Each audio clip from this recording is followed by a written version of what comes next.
त्यातल्या एका लढतीकडे लक्ष लागलं होतं बारामती। त्याच्यात सुनेत्रा पवार कशी कामगिरी करतात ते पाहणं महत्त्वाचं होतं, पण अभिजित बिचुकले सुद्धा काय कामगिरी करतात ते पाहणं महत्त्वाचं होतं। आणि बिचुकलेंनी अपेक्षेप्रमाणे म्हणजे अजिबात अपेक्षाभंग केलेला नाही आहे। केवळ 28 मतं त्यांना मिळालेली आहेत।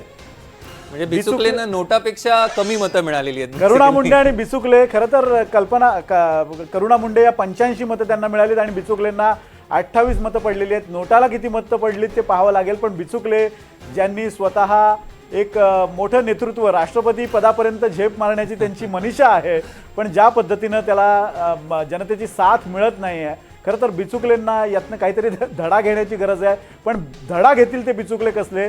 बिचुकलेंना 28 मतं, करुणा मुंडेंना 85 मतं, नोटापेक्षा कमी मतं या दोघांना मिळालेली आहेत। त्यामुळे यातनं काही घटकांनी धडा घेण्याची सुद्धा गरज आहे। बिचुकलेंनी स्वतःचाच रेकॉर्ड खरं तर मोडलेला आहे, कारण गेल्या निवडणुकीत तरी त्यांना 94 मतं मिळालेली, आता त्यांना 28 मतं मिळाली। हे 28 आणि 94 लोक कोण आहेत याचा तपास करण्याची गरज आहे सौरभ।